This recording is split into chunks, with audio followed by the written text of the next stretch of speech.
Escritos de filosofía política de Mikhail Bakunin. Parte 3. El sistema del anarquismo. 6. Socialismo sin Estado. Anarquismo. El efecto de los grandes principios proclamados por la Revolución Francesa. Desde aquel tiempo, cuando la revolución bajó a las masas su evangelio, no el místico sino el racional, no el celestial sino el terrenal, no el divino sino el evangelio humano, el evangelio de los derechos del hombre. Desde entonces proclamó que todos los hombres son iguales, que todos los hombres tienen derecho a la libertad y a la igualdad. Las masas de todos países europeos, de todo el mundo civilizado, despertaron entonces, gradualmente, del sueño que los había mantenido en la esclavitud desde que la cristiandad los drogó con su opio, y comenzaron a preguntarse si ellos también tenían el derecho a la igualdad, a la libertad y a la humanidad. En cuanto esta pregunta ha sido planteada, la gente, guiada por su admirable sentido común, así como por sus instintos, se dio cuenta de que la primera condición para su emancipación verdadera o humanización era por sobre todo un cambio radical en su situación económica. La primera pregunta justamente estaba relacionada con el pan de cada día, pues como ha sido ya notado por Aristóteles, el hombre, para pensar, para sentirse libre, para hacerse hombre, debe ser liberado de los cuidados materiales de la vida diaria. En realidad, el burgués, quien está tan vociferante en sus greguerías contra el materialismo de la gente y quien predica a ellos las abstinencias del idealismo, lo saben muy bien, ya que ellos mismos lo predican solo con la palabra, mas no con el ejemplo. La segunda pregunta que surge entre las personas, la del ocio luego del trabajo, es también condición indispensable de humanidad. Pero pan y ocio nunca pueden obtenerse independientemente de una transformación radical de la sociedad existente, y eso explica por qué la revolución, obligada por las implicaciones de sus propios principios, dio a luz al socialismo. El socialismo es la justicia. El socialismo es justicia.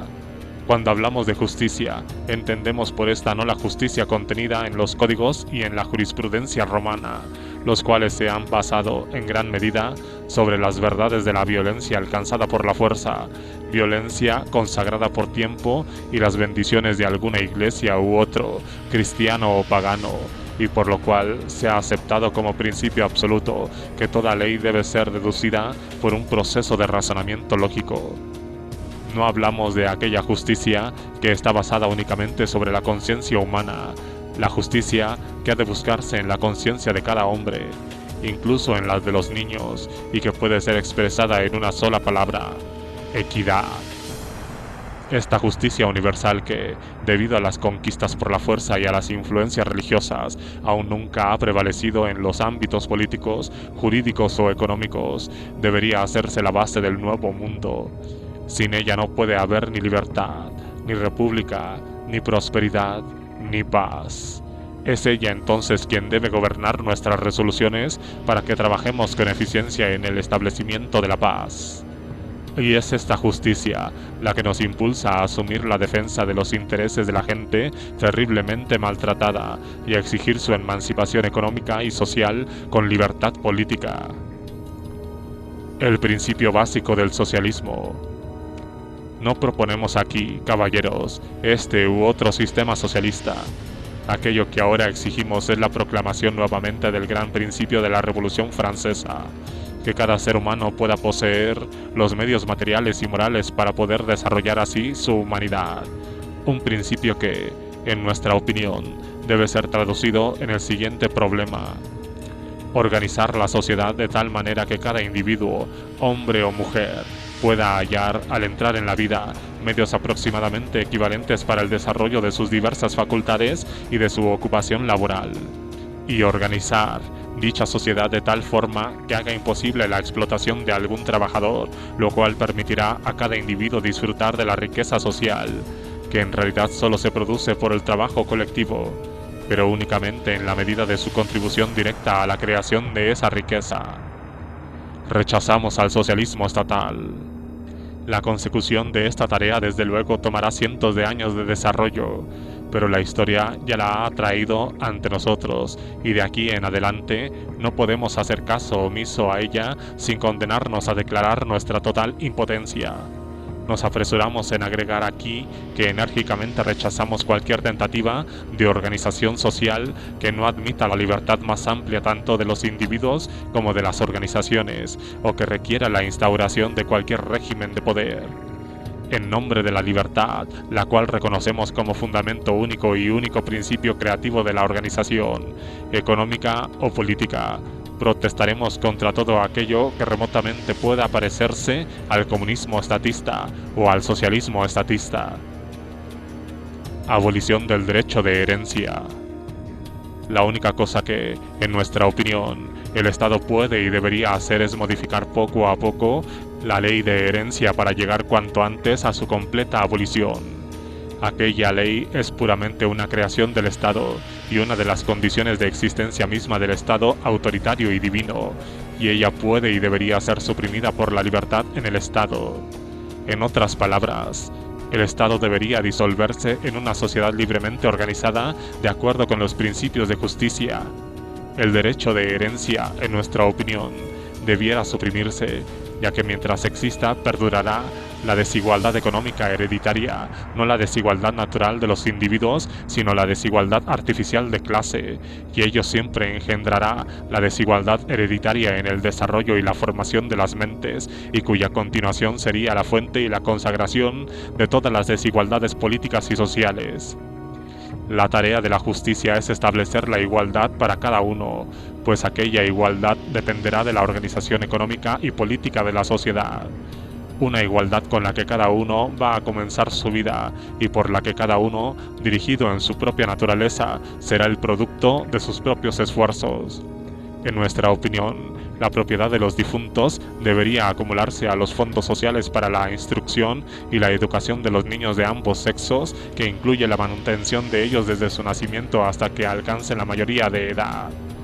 Como eslavos y como rusos, queremos agregar lo que consideramos una idea social fundamental, la cual se basa sobre el instinto general y tradicional de nuestros pueblos, y que consiste en que la propiedad de toda la gente debería ser poseída solo por aquellos que le cultivan con sus propias manos. Somos unos convencidos, caballeros, de que este principio es justo, que es la condición esencial e inevitable de toda reforma social seria y, por consiguiente, Europa Occidental, a su turno, no dudará en reconocer y aceptar este principio. No obstante, las dificultades de su realización en países como Francia, por ejemplo, en donde la mayoría de campesinos posee la tierra que ellos cultivan, pero en donde la mayor parte de esos mismos campesinos pronto terminarán por no poseer nada, debido al parcelamiento de la tierra que viene como resultado inevitable del sistema político y económico que ahora prevalece en Francia. Sin embargo, nos abstendremos de ofrecer cualquier oferta contra la pregunta de tierra. Nos limitaremos ahora a proponer la siguiente declaración. La declaración del socialismo. Convencidos de que la realización seria de la libertad, la justicia y la paz será imposible mientras que la mayoría de la población se halle desposeída de las elementales necesidades, mientras estén privados de la educación y condenados a la insignificancia y a la esclavitud política y social. De hecho, si no por la ley, por la pobreza así como por la necesidad de trabajar sin descanso u ocio, produciendo toda la riqueza de la que el mundo ahora está orgulloso y recibiendo a cambio solo una pequeña parte de la torta, la que apenas basta para asegurar su sustento para el día siguiente. Convencidos de que para las masas del pueblo, terriblemente maltratadas durante siglos, el problema del pan es el problema de la emancipación mental, de la libertad y la humanidad. Convencidos de que libertad sin socialismo es privilegio e injusticia, y que socialismo sin libertad es esclavitud y brutalidad. La Liga para la Paz y la Libertad con fuerza proclama la necesidad de una radical reconstrucción económica y social que tenga como objetivo la emancipación de los trabajadores del yugo del capital y los terratenientes, una reconstrucción basada en la más estricta justicia. Ni justicia jurídica, ni teológica, ni metafísica, sino justicia simplemente humana, basada en la ciencia positiva y en la libertad más amplia. organización de las fuerzas productivas en reemplazo del poder político. Es necesario suprimir completamente, en principio y de hecho, todo aquello que llaman el poder político, pues, mientras que el poder político exista, habrá gobernantes y gobernados, amos y esclavos, explotadores y explotados. Una vez suprimido, el poder político debería ser sustituido por la organización de las fuerzas productivas y el servicio económico. No obstante, el enorme desarrollo de los estados modernos, un desarrollo que en su fase última, de forma bastante lógica, reduce el Estado a una absurdidad. Se hace evidente que los días del Estado y el principio estatal están contados. Ya podemos ver el advenimiento de la total emancipación de las masas trabajadoras y su libre organización social, libre de la intervención gubernamental, formada por la asociación económica de las personas y dejando de lado todas las viejas fronteras estatales y las distinciones nacionales, fundamentando ello solo en el trabajo productivo, el trabajo humanizado, poseyendo un interés común a pesar de su diversidad. El ideal del pueblo. Desde luego, este ideal aparece ante el pueblo significando el fin de sus necesidades, el fin de la pobreza y la satisfacción plena de todos sus requerimientos materiales mediante el trabajo colectivo igual y obligatorio para todos, y luego, como el final de la dominación y como la organización libre de las vidas de las personas conforme a sus necesidades, no desde la cima hacia abajo como lo tenemos en el Estado, sino de abajo a arriba, una organización formada por el pueblo mismo, independiente de gobiernos y parlamentos, una unión libre en asociaciones de trabajadores agrícolas y de fábrica, en comunas, regiones y naciones, y finalmente, en el futuro más remoto, la hermandad humana universal, que triunfa por sobre las ruinas de todos los estados. El programa de una sociedad libre. Fuera del sistema massiniano, que es el sistema de la república en forma de un estado, no hay ningún otro sistema sino el de la república como una comuna, la república como una federación, una república genuinamente socialista y popular, el sistema del anarquismo. Esta es la política de la revolución social, que apunta a la abolición del Estado y la economía, que libera totalmente las organizaciones de la gente, una organización de abajo hacia arriba mediante una federación. No habrá ninguna posibilidad de la existencia de un gobierno político, ya que este gobierno será transformado en una administración simple de asuntos comunes. Nuestro programa puede ser resumido en unas pocas palabras: paz, emancipación y la felicidad de los oprimidos. Guerra contra todos los déspotas y opresores. Restitución total a los trabajadores, todo el capital, las fábricas y todos los instrumentos de trabajo y materias primas deben ir a las asociaciones, y la tierra a los que cultivan con sus propias manos. Libertad, justicia y fraternidad con respecto a todos los seres humanos sobre la tierra. Igualdad para todos, a todos sin distinción alguna. Todos los medios de desarrollo y educación e iguales posibilidades de vida mientras trabajan. La organización de una sociedad mediante una federación libre, desde abajo hacia arriba, de asociaciones de trabajadores, tanto industriales como asociaciones agrícolas, científicas y literarias. Primero en una comuna, luego una federación de comunas en regiones, de regiones en naciones y de naciones en la Asociación Fraternal Internacional. Táctica correcta durante una revolución.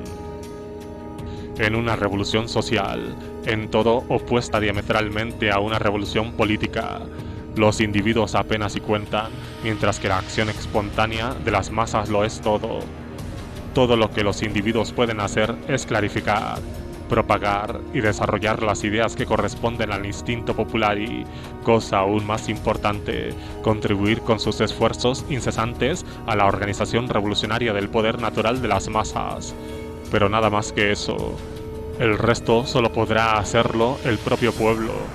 Cualquier otro método llevaría a la dictadura política, al resurgimiento del Estado, de los privilegios, de las desigualdades y de todas las opresiones estatales. Es decir, llevaría de una forma indirecta, aunque lógica, al restablecimiento de la esclavitud política, económica y social de las masas populares. Como todos los socialistas sinceros, y en general, como todos los trabajadores nacidos y crecidos entre el pueblo, Barlin y sus amigos compartieron en grado sumo este prejuicio perfectamente legítimo contra la iniciativa procedente de individuos aislados, contra el dominio ejercido por individuos superiores, siendo sobre todo coherentes. Extendieron el mismo prejuicio y la misma desconfianza a sus propias personas. La revolución por decretos está condenada al fracaso. Frente a las ideas de los comunistas autoritarios, ideas falaces, en mi opinión, de que la revolución social puede ser decretada y organizada por medio de una dictadura o de una asamblea constituyente, nuestros amigos, los socialistas parisinos, sostienen que la revolución solo puede ser reemprendida y llevada a su pleno desarrollo a través de la acción masiva continua y espontánea de grupos y asociaciones populares. Nuestros amigos parisinos tienen 1000 veces razón, porque en realidad no hay cerebro, por muy genial que sea, o, si hablamos de la dictadura colectiva de algunos centenares de individualidades supremamente dotadas, no hay combinación de intelectos capaz de abarcar toda la infinita multiplicidad y diversidad de intereses, aspiraciones, deseos y necesidades reales que constituyen en su totalidad la voluntad colectiva del pueblo. No existe intelecto capaz de proyectar una organización social que pueda satisfacer a todos y cada uno. Tal organización será siempre un lecho de Procusto en la que la violencia, más o menos sancionada por el Estado, forzaría a la desdichada sociedad. Pero este es un viejo sistema de organización basado sobre la fuerza que la revolución social suprimirá para dar plena libertad a las masas, los grupos, comunas, asociaciones e individualidades, destruyendo de una vez por todas la causa histórica de toda violencia, la misma existencia del Estado cuya caída supondrá la destrucción de todas las iniquidades del derecho jurídico y de todas las falsedades de los diversos cultos. Derechos y cultos que han sido siempre los canonizadores complacientes, tanto en el terreno ideal como en el real, de toda la violencia representada, garantizada y autorizada por el Estado.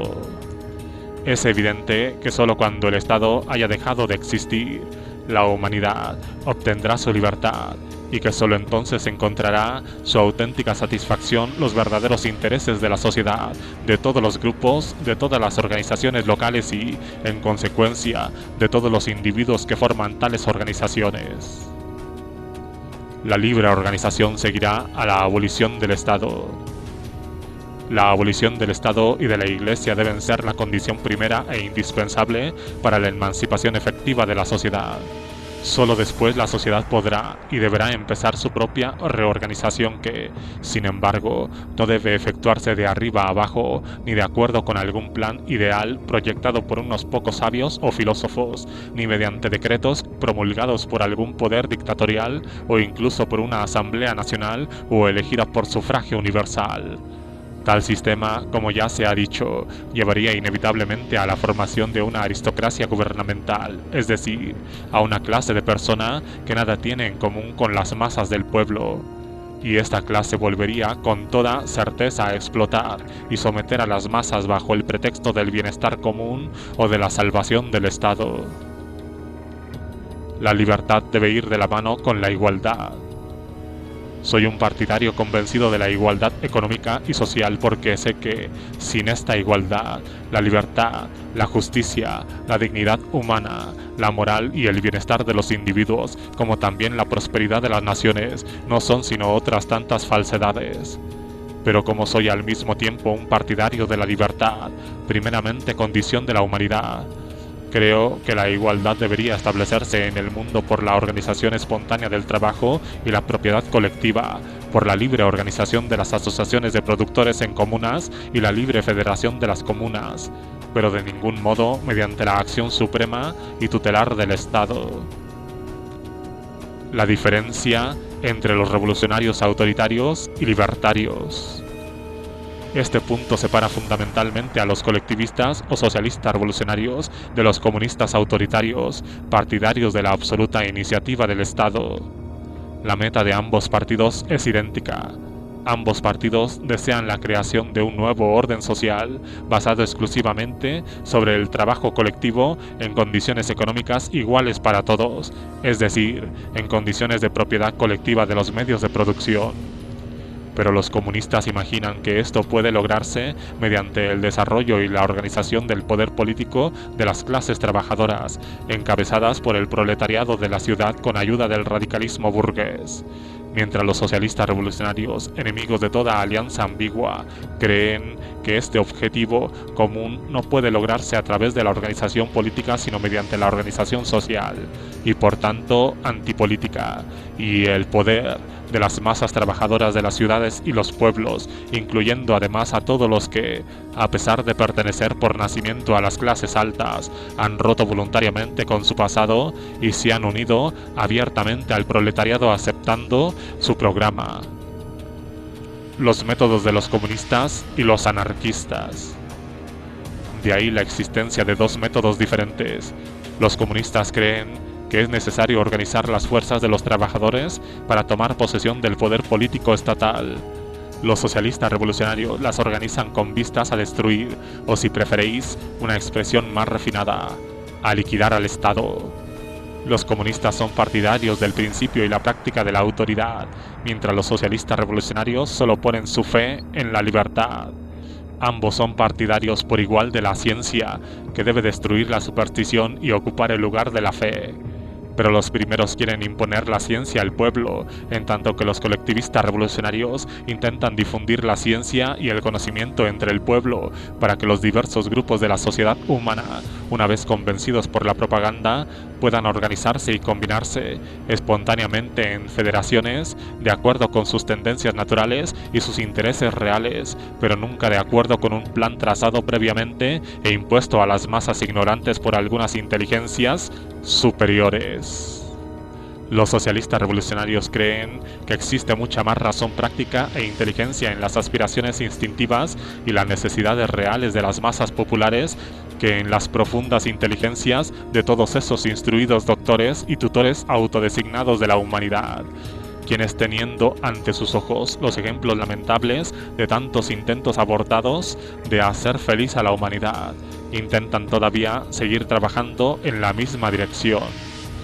Pero los socialistas revolucionarios creen, al contrario, que la humanidad se ha dejado gobernar durante largo tiempo, demasiado largo, y que la raíz de sus desgracias no reside en esta o en aquella forma de gobierno, sino en el principio y en la misma existencia del gobierno, sea cual fuere su naturaleza. Es esta diferencia de opinión, que ya se ha hecho histórica, la vigente en la actualidad entre el comunismo científico desarrollado por la escuela alemana y aceptado parcialmente por los socialistas americanos e ingleses, y el prundonismo, desarrollado extensamente y llevado a sus últimas consecuencias y aceptado hoy por el proletariado de los países latinos. El socialismo revolucionario ha hecho su primera aparición brillante y práctica en la Comuna de París. En la bandera pangermánica está escrito: conservación y fortalecimiento del Estado a cualquier precio. Por el contrario, en nuestra bandera, la bandera socialista revolucionaria, está grabada con letras orgullosas y sangrientas: la destrucción de todos los estados, la aniquilación de la civilización burguesa, la organización libre y espontánea de abajo a arriba por medio de las asociaciones libres, la organización de la chusma incontrolada de trabajadores de toda la humanidad emancipada y la creación de un nuevo mundo universalmente humano. Antes de crear, o más bien, antes de ayudar al pueblo a crear esta nueva organización, es necesario conseguir una victoria. Es necesario derrocar lo que es para poder establecer lo que debe ser.